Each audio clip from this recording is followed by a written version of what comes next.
이 목자와 양의 비유만을 생각하지 마시고 9장에 있었던 어린 날 때부터 소경됐던 사람의 치유와 연결해서 생각을 해야 됩니다. 자, 그렇다면 결론적으로 말씀을 드리면 많은 사람들이 있었습니다.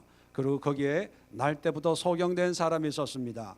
자, 그랬을 때 많은 사람들이, 건강한 사람들은, 이 날 때부터 소경된 사람은 무슨 죄로 말미암아 이런 질병을, 장애를 가지고 있었다라고 누구나 다 그렇게 생각을 했죠. 단지 궁금한 것은 뭐였습니까? 이 죄가 누구로부터 왔냐, 원인이 뭐냐라는 그런 궁금증으로 예수님 앞에 물었습니다. 그런데 예수님은 이 소경된 자를 치료해 주셨습니다. 그리고 비유를 드셨죠. 목자와 양의 비유를 들면서 가장 핵심은 양은 목자의 음성을 듣고 또 목자는 양을 알고 양 앞에 양들을 이끌어가는 그런 목자와 양의 관계처럼 나는 선한 목자다. 자, 선한 목자라고 하면 양이 있어야 되겠죠. 자, 그럴 때 9장의 모습으로 돌아가면 많은 사람들 가운데 예수님의 양은 누구였을까요? 날 때부터 소경된 사람이었어요. 거기에 바리새인들도 있었고 사두개인들도 있었고 신앙생활, 소위 말하는 신앙생활 열심히 한다는 사람들도 있었을 것이고 또 뭐 많이 배운 사람도 뭐 많은 사람들이 있었겠죠. 그런데 예수님의 눈에는 똑똑하다고 하는 사람들, 유명하다고 하는 사람들이 하나님의 양, 내 양이 아니라 오히려 역설적으로 사람들이 다 손가락질하고 다 업신여기고 다 포기하고 내려놓았던 그 사람이 내 양이다 하는 거예요. 왜 양입니까? 환경적으로 예수님을 뭐 밥을 사줘서 양입니까? 많이 배워서예요? 아니에요. 뭐 했기 때문에? 순종했기 때문에. 그러니까 여러분, 오늘날 또 예수님이 이 땅에 만약에 오시면 똑같은 상황을 한번 가정해 봅시다. 어떤 사람은 병들었어요. 또 가난해요. 또 사업이 부도가 나요. 그리고 뭐 장애를 가지고 있는 그런 사람이 있다고 가정을 하고, 또 일반적인 사람은 뭐 목사네, 또 전도사네, 장로네, 권사네, 나는 이렇게 주님을 섬기고 이렇게 교회도 짓고, 아프리카 케냐 마사이 부족의 교회를 뭐 5개째 지금 지었고, 뭐 11조를 1,000만 원씩 하고, 감사한금을 이번 부활절 감사한금을 뭐 1억씩 하고, 그냥 우리끼리 얘기니까 그냥 뭐 즐깁시다. 하고 뭐 목사님 차 사드리고, 할렐루야. 교인들 뭐 그냥 다 불러가지고 뷔페 식당에서 그냥 친교하고 뭐. 그럴 때 사람들은 누구나 할 것 없이 저 사람 복 받았다, 하나님의 축복이다, 은혜다라고 하는 그런 사람이 있다고 가정을 해봅시다. 그랬을 때 이런 배경과 같이 예수님이 여기 오셔가지고 나는 여러분들의 목자입니다. 선한 목자입니다. 저는 여러분들을 위해서 죽을 준비가 되어 있습니다. 나는 여러분들을 알고 여러분들은 나를 알고, 저는 여러분들이 필요한 그것이 무엇인지 알기 때문에 나는 여러분들 앞에 가서 이끌면서 쉴만한 물가로 푸른 초장으로 인도하는 그런 목자입니다 라고 설교를 하십니다. 그렇게 설교할 때 예수님이 생각하는 양은 어떤 사람을 염두에 두고 이런 말씀을 하시는 걸까요? 11조 많이 하는 사람? 교회 많이 지은 사람? 오늘 본문으로 비교하면 뭐 11조 많이 하는 사람 나쁘다는 얘기가 아닙니다. 교회 짓는 게 나쁘다는 얘기가 아니고, 오늘 본문의 핵심으로 보면 그런 게 아니고 순종하는 사람, 예수님에게 순종하는 사람. 이렇게 어떻게 보면요, 예수님은 길을 가다가 날 때부터 소경된 그 한 사람을 보고 아, 이 사람이 내 양이구나 라고 이 하나님이니까 다 아시고, 지금까지 9장 10장의 이 설교는 비록 듣는 사람들은 바리새인들 유대인들이지만 어떻게 보면 이 한 사람을 위해서 설교를 하시는 거예요. 그리고 선한 목자는 누구를 향해서 내가 너의 선한 목자라고 지금 얘기하는 거예요? 이 한 사람을 위해서. 나는 너를 위해 죽을 수 있는 사람이야. 많은 사람들이 있었지만 그 사람들은 예수님과 상관이 없었어요. 예수님은 그 한 사람, 다 죄 때문에 이렇게 장애를 가졌다라고 손가락질하는, 불쌍히 여기고 긍휼히 여기는 그 한 사람을 향해서 네가 내 양이고 나는 너를 위해 기꺼이 내 목숨을 버릴 자신이 있어, 이렇게 얘기한다는 거죠. 그러니까 우리가 신앙생활을 어떻게 해야 되는가, 또 하나님이 뭘 원하는가를 우리는 결코 잊어서는 안 됩니다. 우리가 양이라고 하는 것은 양이라고 하죠. 목회를 목사님이 예수님 대신으로 목회를 하고 그 양떼들을 돌보는 이 관계가 하나님과 우리와의 관계가 되어야 되는데, 가장 중요한 것은 뭐냐면 순종하는 거예요. 물론 순종하는데 조건이 있습니다. 그 음성을 들어야 돼. 거기에 대해서도 오늘 공부를 하니까, 자, 요거를 정리를 잘 하셔야 됩니다. 하고, 양이 되려면, 순종을 하려면 그 그림 잊지 마세요. 그림, 다이아몬드 그림, 그죠? 다이아몬드 그림을 잊지 마시고 아랫동네로 살지 말고 윗동네로 살아야 돼. 아랫동네로 살면 어떻게 된다고요? 발음을 조심하셔야 되면 길 아래로 가는 거예요. 길 아래로. 자, 그렇게 21절까지, 10장 21절까지 그렇게 말씀을 하셨습니다. 그리고 시간이 훌쩍 얼마나 지났는지 몰라요.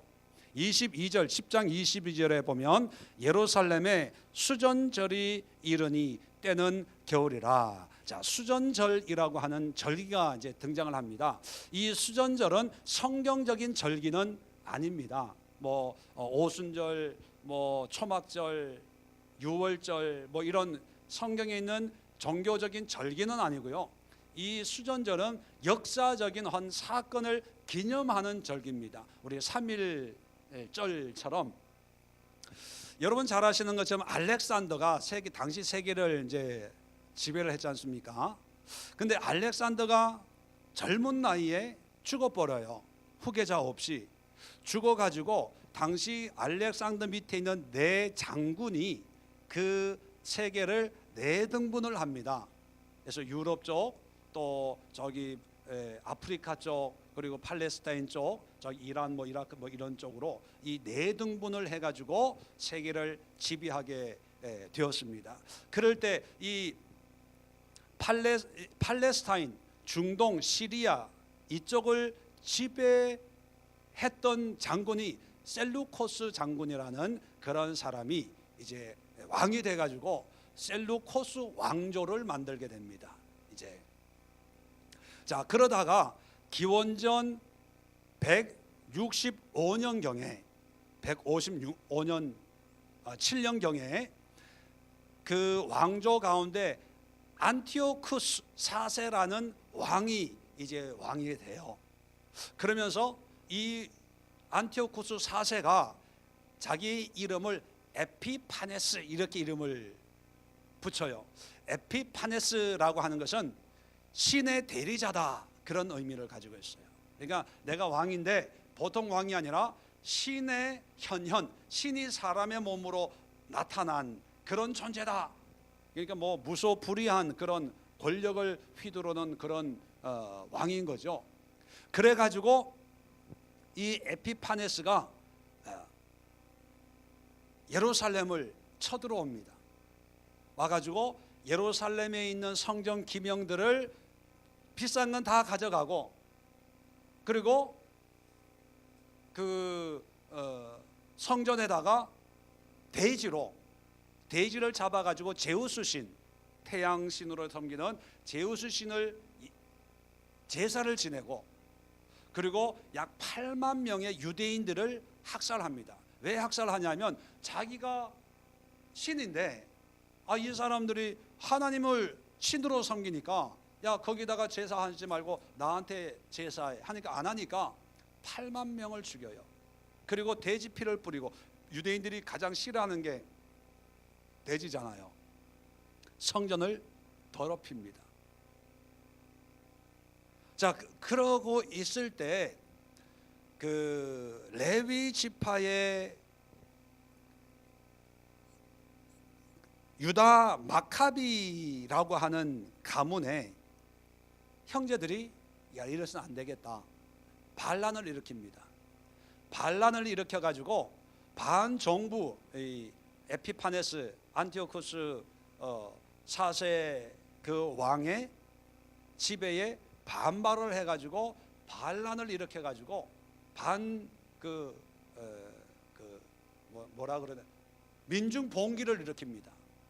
그래가지고 한 3년 정도 전쟁을 하고 이 로마의 세력을 예루살렘에서 몰아내고 돼지 피와 우상으로 더럽혀졌던 그 성전을 깨끗하게 정화를 하고 다시 하나님 앞에 예배를 드리게 되는 거예요. 자, 수전절이라고 하는 것은 뭐냐면 다시 수복한 거예요. 성전을 다시 회복한 날, 우리식으로 얘기하면 3.1절 같은 나라를 회복한 것처럼 유대인들에게는 나라보다도 더 중요한 게 하나님의 어떤 신앙적인 거기 때문에, 그래서 재미있는 것이 이스라엘의 역사는 나라에 어떤 큰 일이 있는 걸로 따지지 않고 성전이 무너진 것이 이스라엘이 멸망한 해가 되는 거고, 성전이 재건된 것이 이스라엘의 회복이고, 마찬가지로 성전이 다시 정화된 것을 수전절, 그것이 나라의 독립이라고 그렇게 여깁니다. 그래서 기원전 586년에 스룹바벨에 의해서 예루살렘이 성전이 회복이 됐잖아요.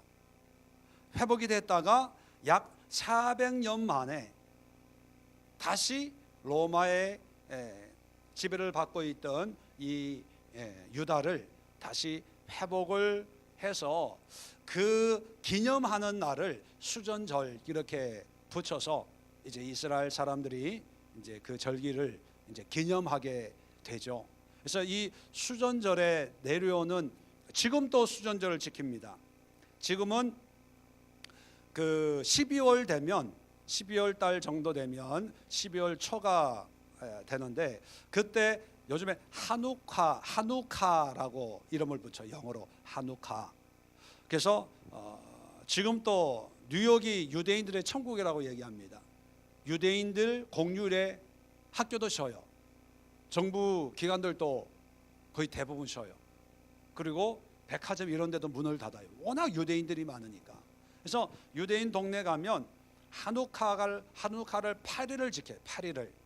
근데 지킬 때마다 촛불에 이 그 가지가 이게 중간에 촛대가 있고, 이 중간 촛대를 중심으로 해서 4가지가 나옵니다.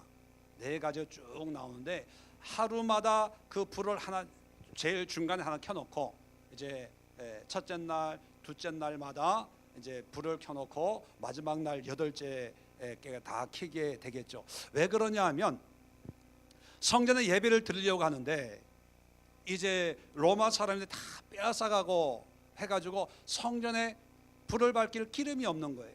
성경에 보면 성전에 항상 불을 밝히도록 돼 있잖아요. 그런데 보니까 하루치 기름밖에 없는 거예요. 그래서 하루밖에 이 불이 안 켜지겠다라고 했는데 그 불이 그 다음 날도 불이 안 꺼지고 붙어 있고, 그 다음 8일을 가더라는 거예요. 그래가지고 그것을 기념하기 위해서 이제 매일 그 촛불을 밝히는 그런 것을 지금도 하고 있습니다. 지금도 수전절을 지키고 있다는 거죠. 자, 이런 의미가 있는 절기에 예수님이 올라가셨습니다. 그러니까 날 때부터 소경된 사람을 치료한 사건하고 기간은 얼마인지 모르지만 연결되는 것이 아니라 며칠간 떨어져 있는 거죠. 자, 갔더니만 솔로몬 행각에 사람들이 모여들기 시작합니다. 24절에 유대인들이 에워싸고 이르되 예수님에게 묻습니다. 당신이 언제까지나 우리 마음을 의욕하게 하려 하나이까? 그리스도면 밝히 말씀하소서. 그렇게 얘기합니다. 자, 솔로몬 행각에 있는 사람들이 예수님에게 와가지고 한마디로 요약하면 뭡니까? 당신이 그리스도라면 분명히 얘기하십시오. 그렇게 예수님에게 물어요. 왜 물을까요?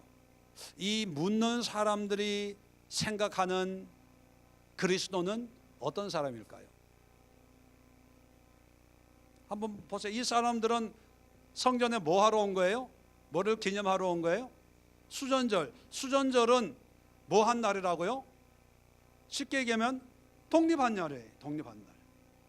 로마의 식민지로부터 독립해서 마음껏 예배하는 그런 날이에요. 그런데 예수님 당시에는 다시 로마의 지배를 받고 있는 상태죠. 그러니까 수전절을 지키면서 이 사람들은 뭐를 기대하면서 수전절을 지킬까요? 또 독립, 우리 마음대로 예배하고 로마하고 상관없이 다윗과 솔로몬의 그 영화로운 나라를 회복할 사람이 누구냐? 성경에 보면 그런 사람을, 나라를, 이스라엘을 회복하는 사람이 누구라고요? 그리스도거든요. 메시아가 오면 지긋지긋한 이런 로마 식민지에서 벗어날 수 있다고 생각을 하는 거예요. 그러니까 수전절에 가면 다 그런 기대를 가지고 가는 거예요. 자, 그러다 보니까 예수가 있는 거죠. 그러니까 가가지고, 왜 예수님이 자꾸 자기가 메시아라 그러고 뭐 말로만 하지만 실질적으로 메시아가 하는 그런 일을 하지는 않는 거예요. 그러니까 유대 사람들이 가가지고 따지는 거예요. 왜 자꾸 언제까지 우리 마음을 자꾸 이렇게 의심이 들게 하냐, 헷갈리게 만드냐. 당신이 그리스도라면 분명히 말씀하십시오. 자, 말씀하라는 건 뭐예요? 구체적으로 이 나라를 당신이 진짜 말로만 그렇게 하지 말고 독립을 한번 시켜보십시오. 뭐 한번 능력을 행해 보십시오. 뭔가 한번 이런 기대가 사람들 마음마다 있는 거죠. 자, 그럴 때 예수님이 여기에 이제 대답을 합니다. 내가 너에게 말하였으되 믿지 아니하는도다. 내가 내 아버지의 이름으로 행하는 일들이 나를 증거하는 것이거늘. 자, 여기에 이제 증거라는 단어가 나옵니다. 지난주에 이 요한은 특별히 증거라는 말은 표적이라는 말과 똑같은 의미를 가지고 있어요. 이 표적이라고 하는 이 말은 뭐라고요? 오늘날로 사인인데, 사인에서 제일 중요한 건 뭐라고요? 의미. 그죠? 증거라고 하는 이것이 결국은 메시지와 의미를 담고 있다는 거예요.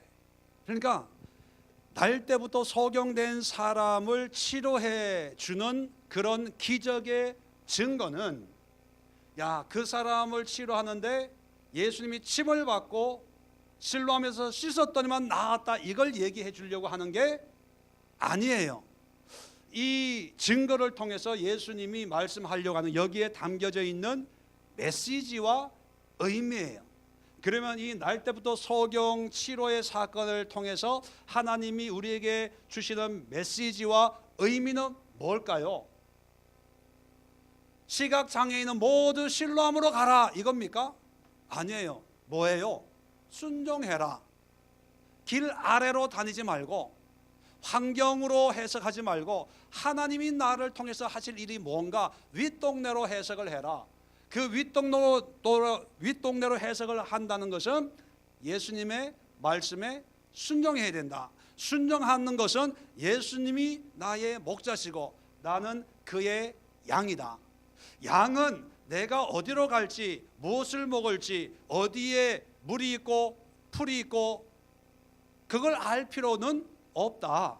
양은 목자가 가는 대로 쫓아가면 된다. 왜냐하면 목자가 어디에 풀이 있는지 어디에 물이 있는지 알기 때문에. 그러면 여러분, 날 때부터 소경된 사람의 본문을 가지고 설교를 하면 결론은 어떻게 나야 됩니까? 우리는 예수님이 우리의 목자십니다. 그 목자의 음성을 듣고 그 음성에 순종하고 따라야 됩니다. 이게 결론이 나야 돼요. 예수 믿으면 치료해 줍니다. 이게 결론이 아니라니까요. 자, 예를 또 하나 들어볼까요? 오병이어. 우리 많이 오병이어가 증거고 표적입니다. 그죠? 자, 그러면 오병이어를 통해서 우리가 깨달아야 될 게 뭐예요?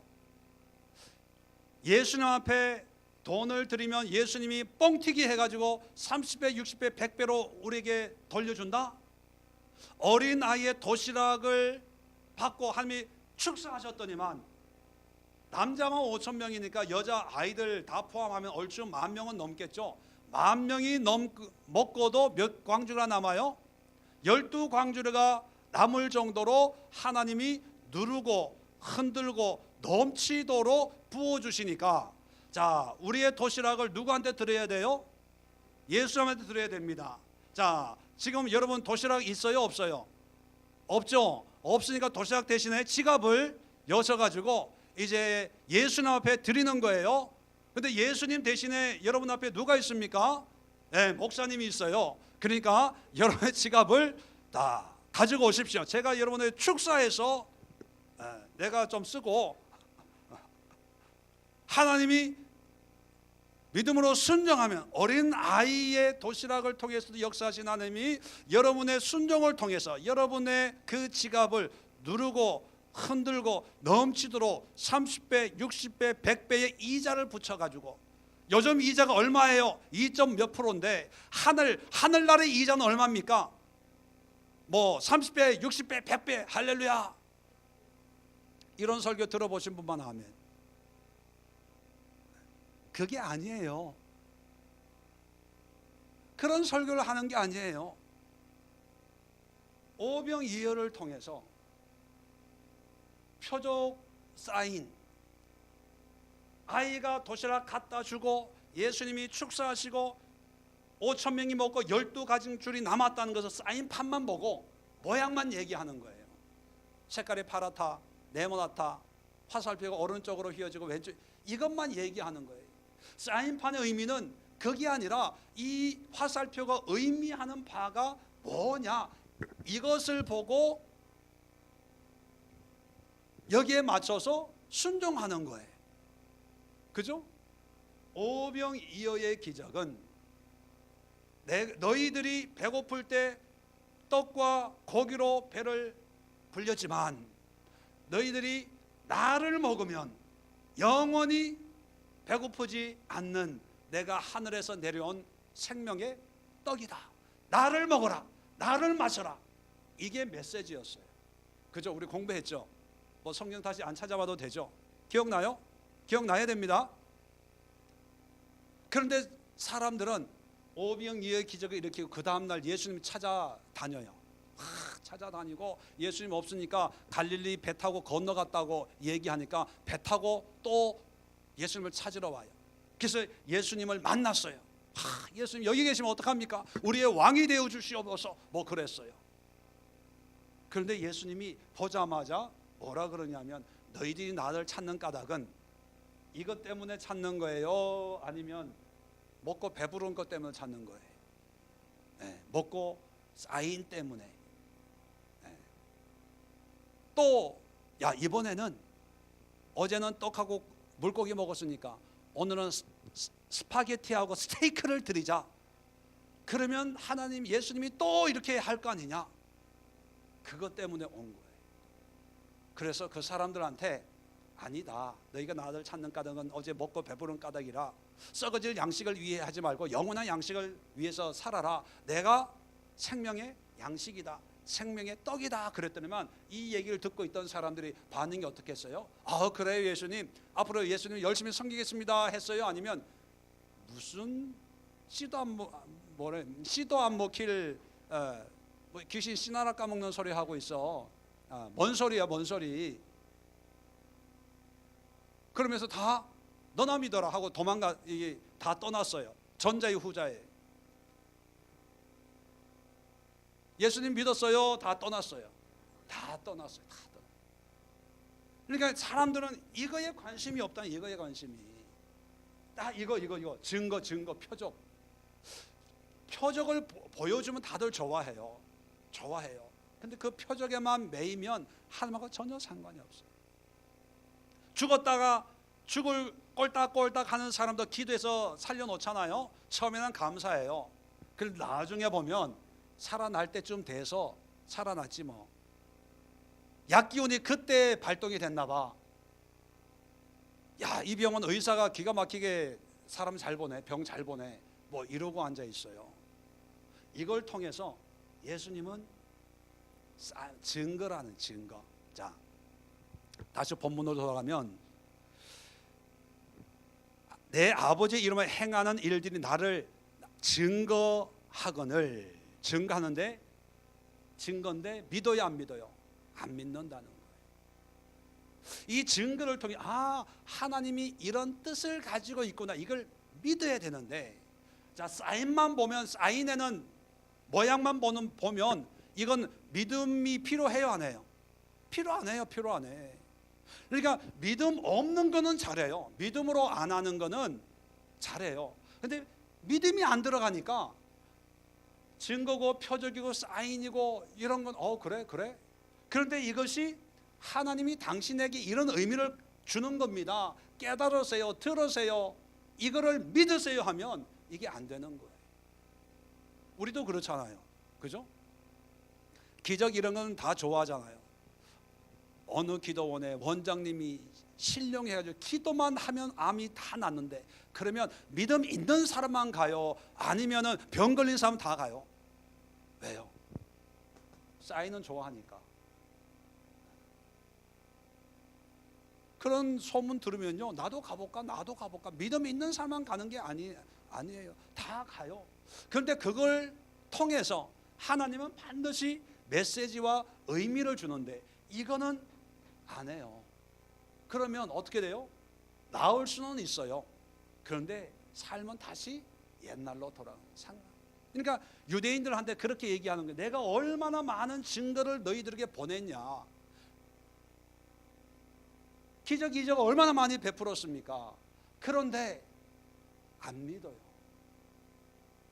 자, 안 믿는 사람이, 유대인들은 안 믿어요. 나중에 성경을 보면 안 믿는 유대인들이 예수님을 찾아다녀요. 찾아다니는 이유가 뭔지 아세요? 뭐를 구해요? 네, 표적을 구해요. 표적. 왜? 이 표적은 믿음하고 상관이 없으니까 표적만 보여줘. 그러니까 예수님이 화가 나가지고 내가 이 세대에 보여줄 표적은 뭐밖에 없다? 요나의 표적밖에 없다. 요나의 표적의 핵심이 뭡니까? 회개거든요. 회개. 믿지 않는 니느웨 성도 회개했다면 하나님이 용서해 줬는데, 이 세대에 필요한 것이 바로 회개해. 너네 회개해야 돼. 회개. 자꾸 표적 사인 이런 거 증거, 하나님이 살아계신 거 내가 뭐 눈으로 보면 믿겠습니다. 믿지 마. 그런 사람들은 안 믿어도 하나님한테는, 하나님 입장에서는 손해볼 게 없어요. 자기가 손해지. 왜요? 안 믿는 거예요. 안 믿는 거. 유대인들에게 얘기하는 그 말씀이 바로 이런 의미예요. 자, 26절에 너희가 내 양이 아니므로 믿지 아니하는도다. 내 양은 내 음성을 들으며 나는 그들을 알며 그들은 나를 따르느니라. 자, 여기에 26절에 너희가 내 양이 아님으로 믿지 아니합니다. 아까도 말씀드렸죠. 9장 10장에서 수많은 사람들이 있었지만 예수님은 누구의 목자였어요? 날 때부터 소경된 사람. 그 수 몇 명이 모였는지 모르지만 예를 들어 뭐 1000명이 모였었다. 1000명 가운데 예수님의 양은 한 사람이었어요. 다른 사람들은 양이 아니에요. 하나님에 대해서 알고 예수님에 대해서 궁금해하고 예수님을 만나고 싶고 뭐 여러 이유가 있었지만 예수님의 양은 한 사람이었어요. 이 사람들은 내 양이 아님으로 믿지 않는다. 그러면 바꿔 얘기하면 내 양은 믿는다 안 믿는다? 믿는다. 뭐를 믿는다? 이걸 믿는 거예요? 이걸 믿는 거예요? 예, 이걸 믿는 거예요.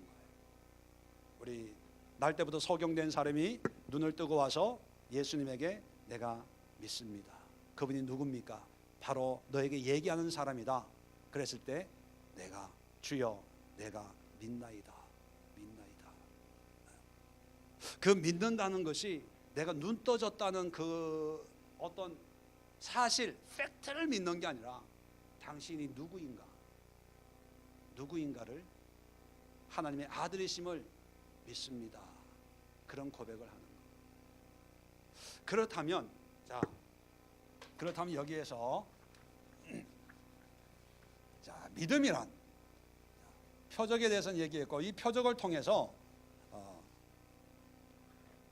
믿음의 3단계 이름을 그렇게 붙였습니다.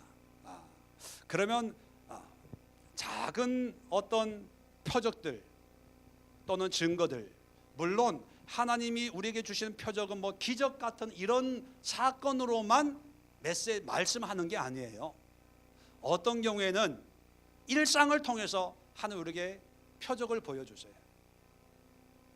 뭐 오늘 건강하게 활동하고 있는 이런 것도 표적일 수 있습니다. 어젯밤에 꿈을 통해서도 하나님 우리에게 표적을 줄 수 있고요. 또 오늘 예배 설교 말씀을 통해서 하나님이 나에게 어떤 표적을 보여줄 수 있고 하나님이 주시는 표적은 다양하게 자연을 통해서 영적인 것으로 어떤 사람을 통해서 어떤 사람은요 저희 집사람은요 제가 결혼 마음 먹을 때 버스 타고 갔는데 버스 정류장에 있는 그 광고판 보고 하나님이 나에게 이렇게 말씀하시는 그걸 알았대요. 그때 그거 놓쳤으면 진짜 땅을 치고 후회하고 있을 텐데 얼마나 어리석었으면 버스 정류장 광고판을 통해서도 얼마나 사랑하기에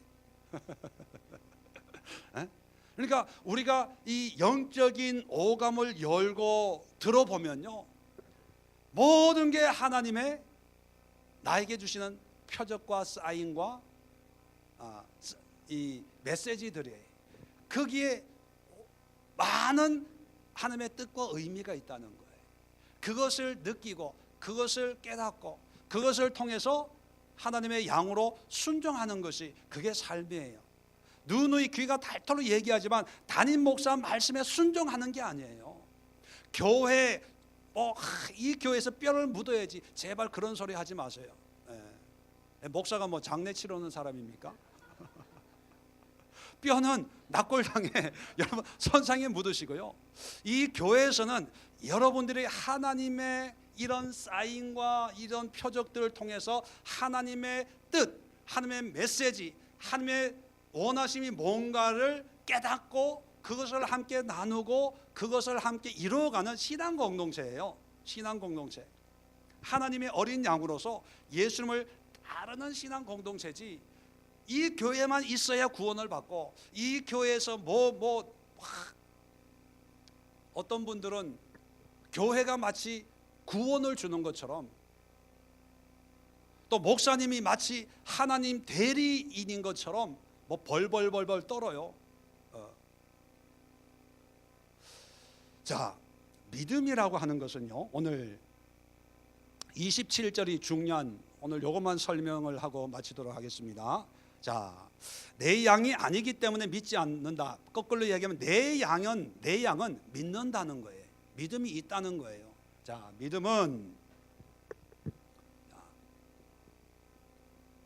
믿음이라고 하는 것은 세 가지 단계를 거치는데, 자, 27절, 내 양은 내 음성을 뭐하며?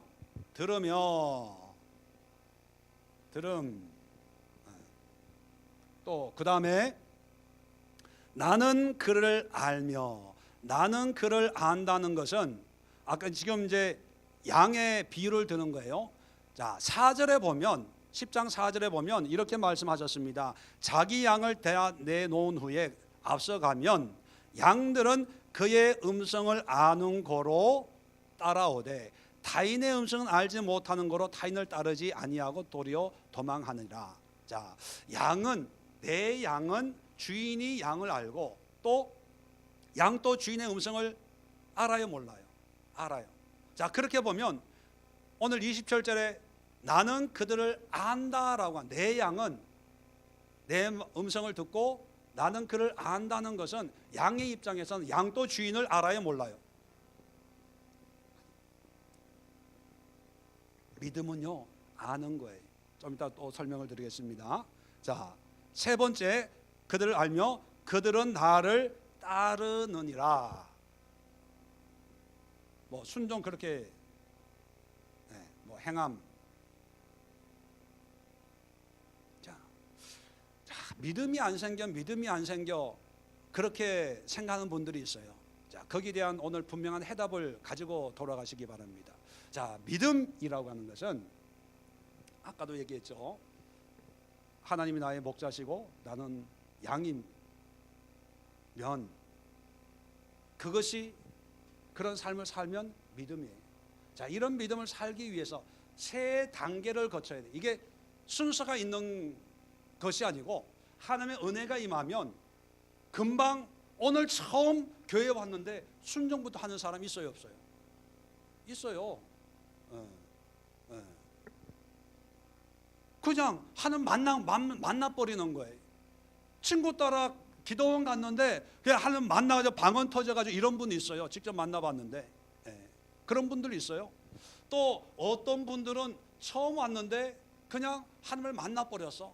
뭐 기도하는데 방언이 터지고, 어떤 분들은 입신까지 하는 분도 봤어요. 입신. 처음 손잡고 기도하는데 순서는 관계가 없다는 걸 얘기하는 거예요. 하나님의 주권이고 하나님의 특별한 은혜가 있으면 순서는 없는데 이 세 요소가 반드시 있어야 된다는 거예요. 첫 번째 뭐냐면, 들음이라고 하는 것은 뭐냐면 하나님의 말씀을 들어야 돼요. 예수님의 말씀을 들어야 돼요. 자, 듣는다고 하는 것은 우리가 두 가지 영어 단어로 설명을 해 드릴 수가 있습니다.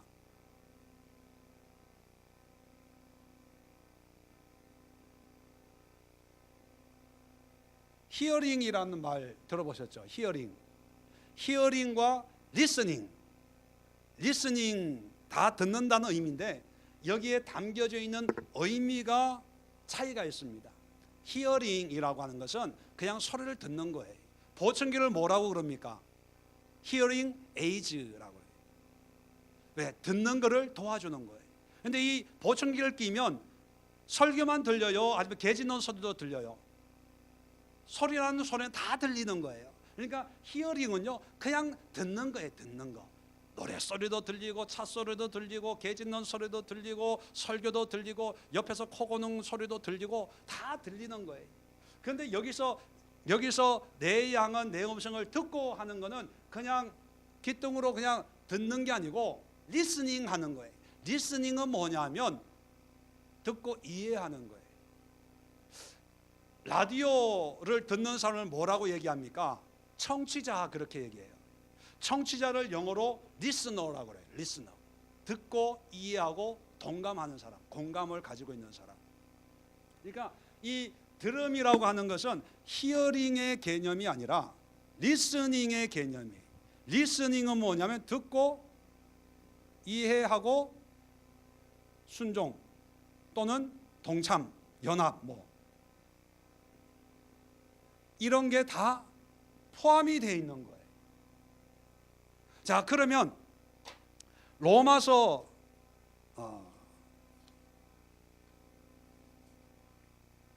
10장 17절 누가 한번 읽어 주실래요?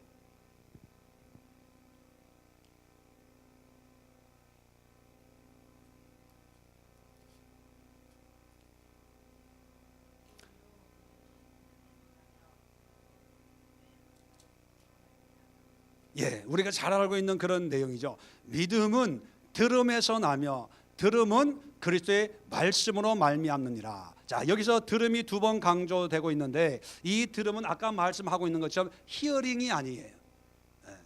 리스닝이. 리스닝이 뭡니까? 듣고 이해하고 그 말씀에 연합하는 거예요. 그럴 때 그 믿음은 들음에서 난다는 거예요. 다시 말하면 믿음의 시작은 뭐 반드시 시작은 아니지만 믿음의 요소는 이 말씀을 들어야 돼요. 근데 듣는데 어떻게 들으라고요? 히어링이 아니라 리스닝이에요. 그래서 여러분 예배 드릴 때 그리스도의 말씀이 선포되지 않습니까? 그럴 때 예배 드릴 때 히어링으로 듣는 사람 있어요, 없어요? 있어요. 대표적인 사람이 누구예요? 이제는 척척 죽이 맞아. 이제 다 굳이 얘기 안 해도 알아요. 졸면서 그러면서 나올 때 목사님 오늘 은혜로 왔습니다. 저라도요 다 들어요. 아, 듣기야 듣지. 장애인이 아닌데 걔도 들어요. 걔도 들어요, 안 들어요? 주인 말 듣잖아요. 근데 걔보다 뛰어난 게 사람이잖아요. 근데 요즘에 그런 말이 있더라. 개인지도라는 말이. 개가 사람을 가르친다고. 개가 사람을 가르친대. 개보다는 못한 사람이 많다는 거예요. 개도 리스닝 하면서 쪼르르 와가지고 뭐 이쁜 짓 하고 그러면 뭐 과자라도 하나 뼈 뭐 그거 뭐예요? 그것도 얻어 먹는데 이 사람들은 그냥 목사님이 얘기하니까 그 시간은 그냥 뭐 딴짓하고 뭐 해도 귀는 열려져 있으니까 눈은 감아도 귀는 감을 수 없으니까 그냥 듣는 거예요.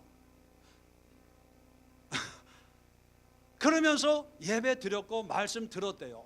돌아서 밥 먹고 물어보면 오늘 설교 제목이 뭐였어요? 예?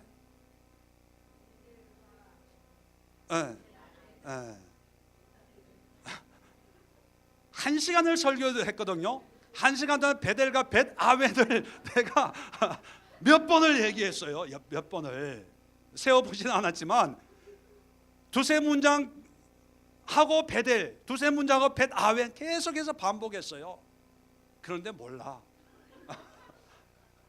그러면서 모른다고 하면 목사님 시험 들까 봐 오늘 은혜 됐대.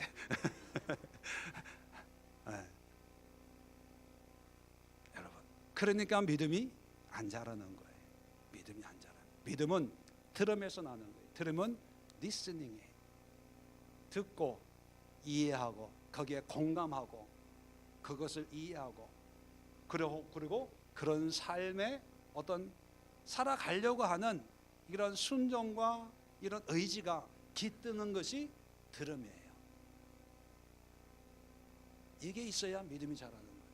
여러분 가운데 왜 내가 믿음이 안 자랄까? 이게 안 되는 분이 있어요. 이걸 하기 위해서 그 다음에 어떻게 하냐? 졸리면 꼬집어있어요. 딴 생각이 나면 기도하세요. 꼬집어도 졸립다 그러면 일어나가지고 뒤에서 예배 드려도 괜찮아요. 어떻게 예배 드리는데 서서 예배. 여러분 이번에 케냐 가신 분 아시겠지만 예배 드리고 기도하고 이런 모양과 방법은 나라마다 대륙마다 그 문화마다 다 달라요. 꼭 예배 앉아서 드리라는 법 없어요. 기도 무릎 꿇고 기도하는 법 없어요. 아프리카 케냐는요 땅에 엎드려가지고 기도해요. 그리고 다니면서 기도해. 다니면서. 걸어 다니면서. 여기서도 기도하면 되죠.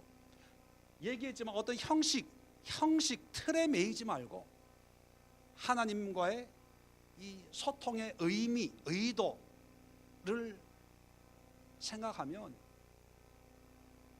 말씀을 듣기 위해서, 졸음을 이기기 위해서 내가 뭐 할 수 있는 건 하는 거예요. 다리가 지가 난다, 철이다 그러면 뒤에서 왔다 갔다 하세요. 제가 좀 헷갈리긴 하겠지만 저번에 갑자기 왜 저러나 좀 그렇겠지만 하여튼 여기에 집중하면 믿음이 생겨요. 자, 두 번째, 안다라고 하는 것. 이건 뭐 말씀 우리의 이제 뭐 더 이상 설명을 안 해도 머리로 아는 거예요, 경험으로, 체험으로, 삶으로 아는 거예요. 머리로 아는 게 아니에요. 그런데 믿음이 안 자라는 사람들은 이것을 자꾸 지식적으로 생각하는, 지식적으로 논리적으로 자꾸 생각하는 거. 그러니까 이게 안 맞는 거예요. 안 맞는 거. 하나님의 이 믿음은 왜 믿으라고 그럴까요? 왜 나를 믿으라 이렇게 얘기할까요? 믿음을 잘 못 믿는 사람들한테 나를 알아라, 뭐 나를 연구해라, 나에 대해서 공부해라 이러면 사람들 아마 책을 싸가지고 고시 공부하듯이 그렇게 연구하면 알게 될 거면 믿으라고 하겠어요? 믿으라는 것은 그냥 인정하라는 거거든요. 쉽게 표현하면 그 인정하라는 것은 우리의 지식으로 측량할 수 없는 범위이기 때문에 그냥 믿어. 설명할 수 있는 거면 설명을 하죠. 가르칠 수 있는 거는 가르치죠. 그런데 이 하나님에 대해서 믿으라고 하는 것은 하나님은 우리의 언어 밖에 있어요. 우리의 표현 밖에 있어요. 얼마 전에 스티브 호킹이라고 하는 유명한 물리학자가 죽었어요. 그분이 죽고 어떤 누가 칼럼을, 미국 목사님이 칼럼을 쓴 게 있는데 스티브 호킹은 하나님을 믿는 사람이었을까 이런 제목으로 썼어요. 근데 많은 그 생애에 하나님 전체 물리학을 공부한 분이니까 하나님에 대해서 분명한 이렇게 신앙을 고백한 적이 없대요. 나는 무신론자다 이렇게 얘기한 적도 있고 또 하나님에서 얘기한 적이 있는데 구체적으로 그가 믿는다는 건지 안 믿는다는 건지 의사 표현한 적이 없는데, 그래서 그가 했던 어록들을 쭉 적어놨는데 그 중에 이런 말이 있어요. 누가 나에게 하나님을 믿는다고 한다면 나는 얘기를 안 해준다. 왜냐하면 내가 하나님을 믿는다고 하면 모든 사람이 자기가 믿는 하나님인 줄 알기 때문이다. 무슨 얘기인지 아시겠어요? 내가 하나님을 믿는다고 하면 모든 사람이 그 사람들이 믿는 하나님을 내가 믿는 줄 착각하기 때문에 나는 얘기 안 한다는 거예요. 무슨 의미인지는 모르겠어요. 그러니까 그 문장만 보면 요지는 뭐냐 하면 보통 사람들이 알고 있는 그런 하나님이 아니라는 거예요. 그래서 내가 하나님 하면 사람들은 다 자기가 알고 있는 하나님으로 생각을 하는데 정말 하나님은 그 하나님이 아니라는 거예요. 그런데 성경은 그런 하나님이 아니라고 하는데 자꾸 아닌 것을 우리의 지식으로 자꾸 집어넣는 거예요. 지식으로. 그러니까 하나님은 엄청 큰 분인데 하나님 자꾸 우리 지식 안에 들어오는 순간 작아지는 거예요. 짜잔한 거예요. 봉사 안 하면 화를 내고 주일 예배 빠지면 심판하고 목사님한테 밥 한 번 사주면 하나님이 3대 복을 내리고 그죠? 건축 헌금하고 뭐 이러면은 자녀가 잘 되고 또 그런데 인색하면 아니 언제 성경 어디에 한번 보세요. 그런 걸로 짜잔하게 하나님이 너 나한테 헌금했어 안 했어? 안식일 지켰어 안 지켰어? 그런 걸로 짜잔하게 출석북 들여다 놓고 체크하면서 그런 하나님이 아닌데 우리는 자꾸 지식적으로 우리 지식 속에 하나님을 가둬놔요. 하나님 앞에 가둬놓으니까 그 지식의 범위가 되는 교회 신앙이나 신앙생활의 범위를 벗어나면 큰일 나는 줄 아는 거예요. 큰일 나는 줄. 죄를 범하는 줄 알아요. 지옥 가는 줄 알아요. 그러니까 이 세상에 하나님이 오늘 성경에도 말씀, 야고보에도 얘기했잖아요. 동서남북으로 다 다녀라. 이 땅을 너에게 주겠다 했는데 겁먹고 동서남북 갈 생각을 못하는 거예요. 하나님의 크신 하나님의 존재를, 그리고 그 의미를 내가 경험하면 이런 하나님이구나, 자유하게 돼요. 그래서 그 하나님을 이제 어떤 전통과 형식과 얽매여 있는 그런 올무에서 벗어나서 정말 하나님을 하나님으로 섬길 수 있고 하나님과 동행할 수 있는 그런 삶을 살 때 내가 믿음이 자라는구나. 그래서 여러분, 믿음이 안 자란다 그런 분들이 혹시 있다면 자꾸 이 머리, 내 수준으로 하나님을 자꾸 낮추니까 하나님을 믿어도 그 믿음이 내 수준밖에 안 되니까 안 자라는 거예요. 안 자라는 거예요. 하나님을요 경험해 보세요. 경험하기 위해서는 도전하는 거예요. 도전하는 거예요. 말씀으로 순종해서 금식 기도도 한번 해보고 작전 기도도 한번 해보고. 아까도 밥 먹으면서 하양미 집사님하고 밥 먹으면서 얘기인데, 산전수전 공중전 겪어보니까 이제는 하나님의 어떤 그런 섭리를 아니까 이제 무슨 병원에 가서 뭐 한다 그래도 이제는 담담해진대요. 의사들이 좀 원래 처음에는 좀 세게 얘기하잖아요. 이제 담담해진대. 그래요. 두려워할 필요 없어요. 단지 내가 경험한 하나님을 믿고 예배하고 기도하고 하나님의 뜻 안에 있으면 되는, 그게 믿음인 거예요. 믿음. 세 번째는 순종이에요. 순종. 내가 왜 믿음이 안 자랄까? 이런 사람들은요, 내가 왜 믿음이 안 자랄까만 고민하기 때문에 믿음이 안 자라는 거예요. 나는 왜 이럴까? 그것만 고민하기 때문에. 고민과 생각만 있지 순종과 행함이 없어요. 행함. 시간이 지나서 성경을 좀 몇 군데 찾을 때를 가지고 왔는데, 네? 네. 찾아볼까요? 누가복음 6장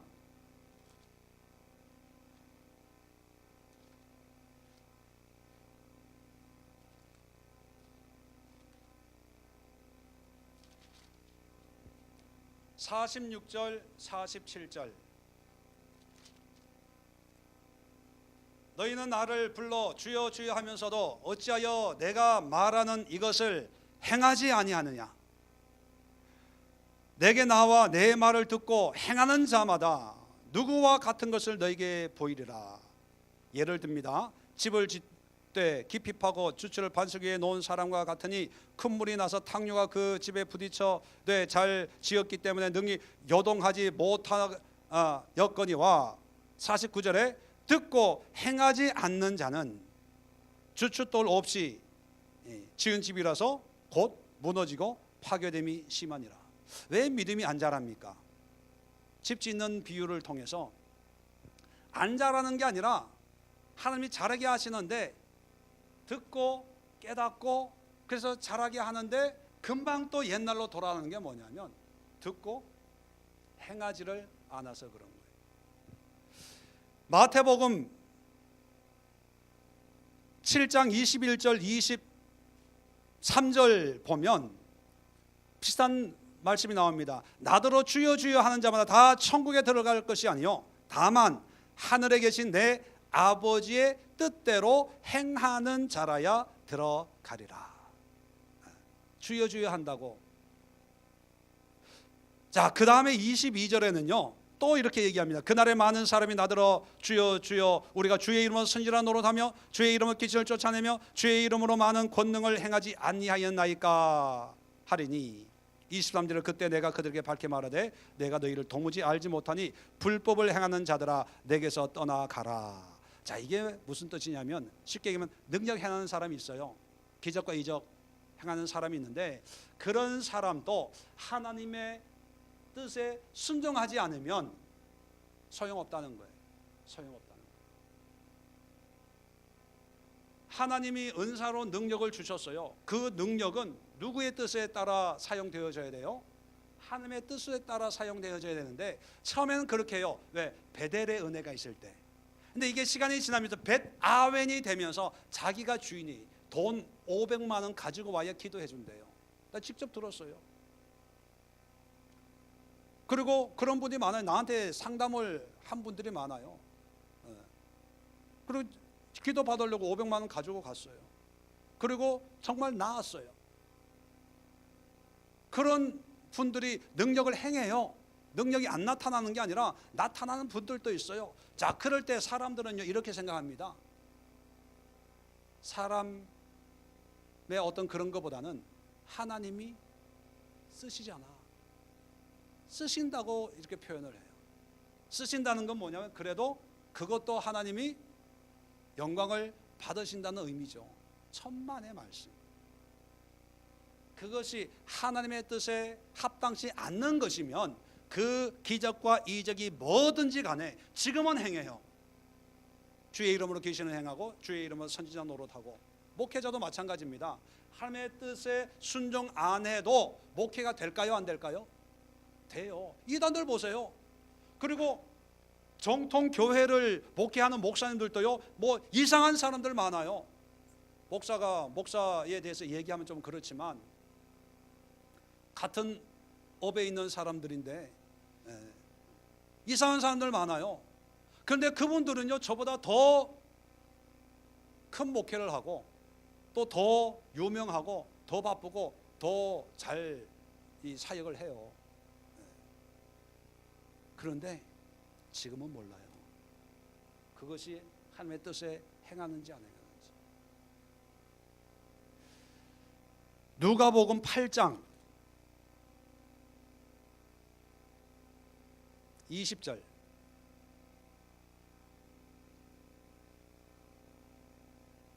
19절부터 보면 누가복음 8장 19절 예수의 어머니와 동생들이 예수님을 찾으러 옵니다.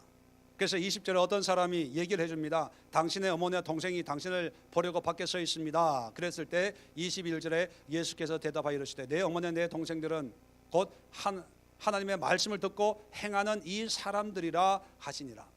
여기서 오해하지 말아야 될 건 어떤 육신적인 관계를 부정하는 게 아니고 말씀을 듣고 행하는 사람들에게 주어진 특별한 어떤 혜택이랄까요? 중요성을 얘기하는 거예요.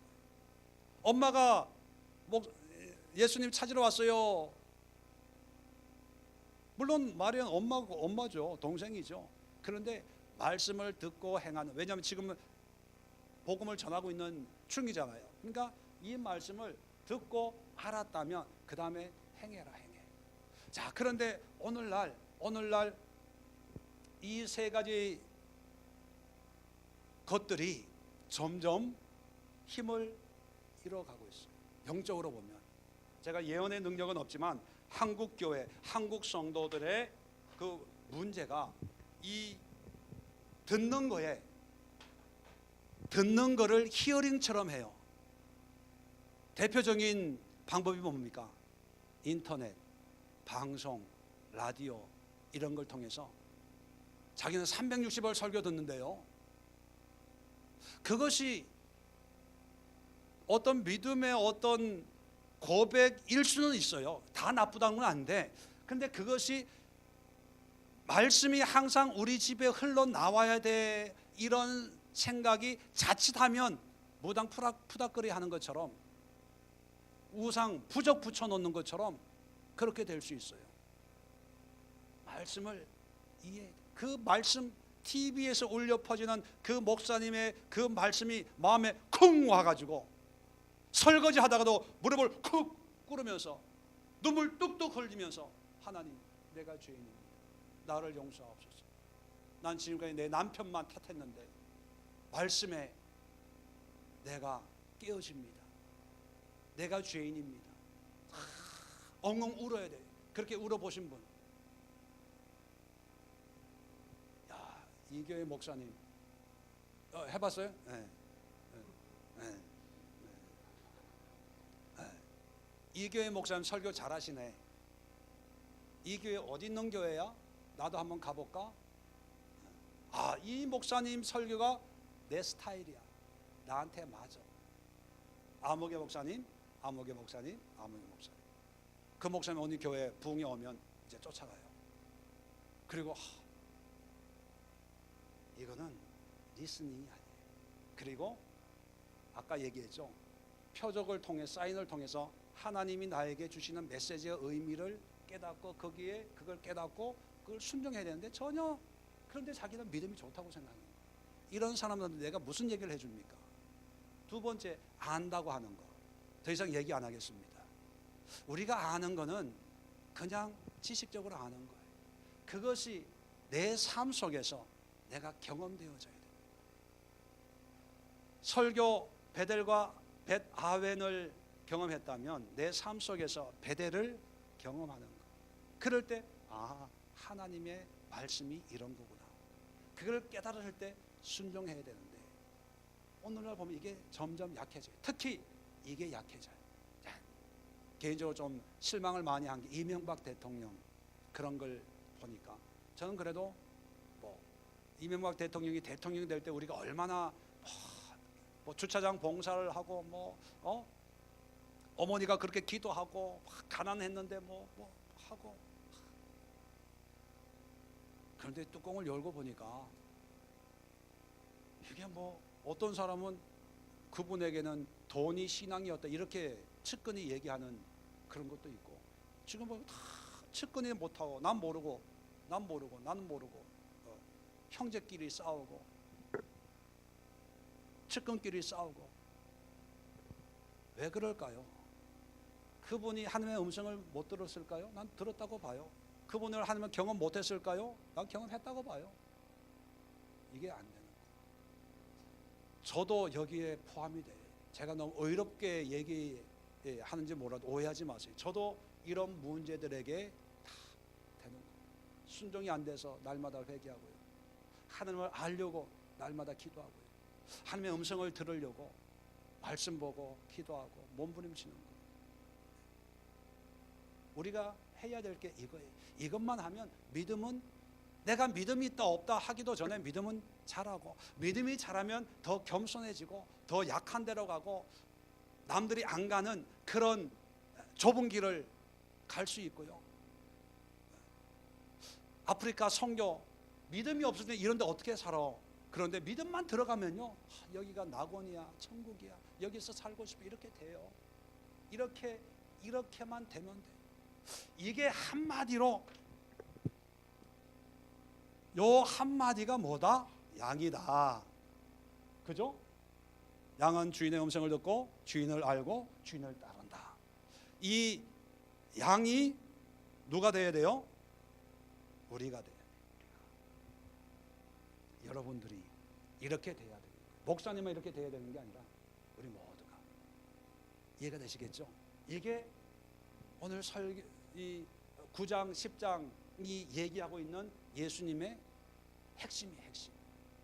그러니까 양이 예수님 당시에도 그랬지만 오늘날 예수님의 양이 많을 것 같다, 적을 것 같다. 네, 저도 적을 것 같아요. 적을 것 같다면 우리는 노력해야 돼요. 기도하겠습니다. 좋으신 하나님 감사합니다.